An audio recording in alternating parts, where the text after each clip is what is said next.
Warning, this video contains footage some viewers may find upsetting. I found a video a couple of days ago on YouTube from ITN way back in June 1989. This was the Tiananmen Square incident. Troops stormed into the streets surrounding the square. And I'm just going to play you some snippets, but in the description below, you will see a link to the full video. It's over 2 hours long, but it's giving you video footage of what happened on the beginning of June, way back in 1989, and to show you how bad the CCP was and still is. With each day, the sheer size of the protest had mushroomed at what must have been an alarming rate for the government. It all started before that. In the spring of 1989, thousands of university students gathered in Beijing's Tiananmen Square to demand political and economic reforms, rallying against corruption, censorship, and restriction of basic rights. Creating a bandwagon effect. Young and old, academics, ministry staff, factory workers, miners, even soldiers. Canton, more than 1,000 miles from the focus of the demonstrations in Beijing, thousands... Their peaceful movement quickly grew, drawing support from millions across China and sparking the largest pro-democracy demonstrations in the country's history. Tens of thousands left their work today, streaming towards Tiananmen Square in support of the hunger strikers. The Chinese government... Now, if you ask someone what happened in June 1989 in mainland China, they will go, what? Nothing. Why? Atmosphere is very tense. Students are singing songs. There's an air of a pending tragedy, I'm afraid. Let's continue. After weeks of failed negotiations, the Chinese government declared martial law.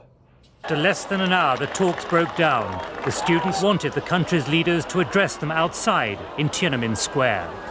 Just to intervene, this is what the Chinese government does. Please note, this is not against the Chinese people, it's just against the CCP and how awful they were and how awful they are now. And this is the big footage, and I'm sure the Chinese government learned a lot about this. If you go into history books in China, it won't mention the Tiananmen Square incident, no way. But the videos, the reporting from around the world, obviously it did. There are some people, some as what we call CCP shills, who would say the whole thing didn't happen. You know they're lying because they were a child or they were a young person at that time. It's a long time ago now, but it still lives on in memory. Tiananmen Square did happen, and here is the evidence. Demonstrators were shot dead, others crushed. On the 3rd to 4th of June 1989, troops and tanks moved in to forcibly clear the square, opening fire on protesters and bystanders.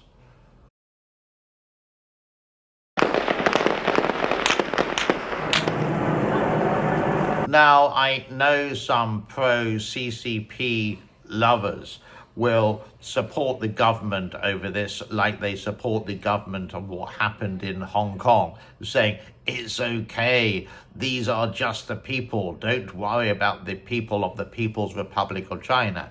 First it comes the party, then the people come second.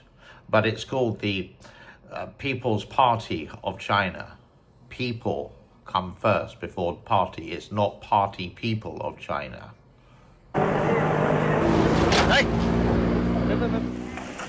The army's intervention resulted in hundreds, possibly thousands of deaths, marking a pivotal moment in modern Chinese history. Revolutionaries, an estimated 1 million people massed on the streets to honor the man who symbolized their hopes for political reform. It's been remarkable that such defiant demonstrations have been tolerated at all this week. Now, I do know that I do have some people in China who do have a VPN, an illegal VPN, jump over the firewall and do watch my channel. And please do copy this video and share this with your friends and show them what happened, and realize that your government is not for you, it's basically for themselves. China's government to the test. They plan another massive march. Confrontation seems inevitable. I do hope that you've found this interesting, and many thanks to ITN. ITN is an old news TV network in England, in Great Britain, in the United Kingdom. It was basically from ITV, but this was their news station in those days. So please do, if you can, like, subscribe and share. If you do want to support this channel, there are some links for monetary funds that go directly to my pussy cats.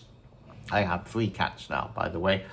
And God bless to all, and let's hope never again in our lifetime or our children's lifetime or any of our future's lifetime there will be an incident like this, and we can look back and remind us of the things that do happen when things get out of control. God bless to all. Thank you very much. Bye-bye. Determined to avoid confrontation. On other routes, great waves of demonstrators surged on towards the city centre, sweeping aside the police.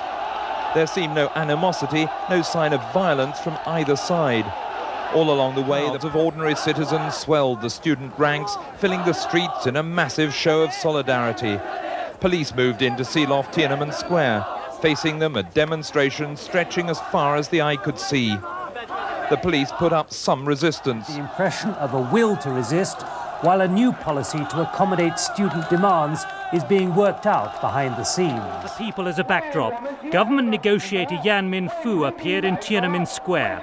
He pleaded with the tens of thousands of protesting students and intellectuals to end their demonstrations and hunger strike. He said the government was prepared for reconciliation.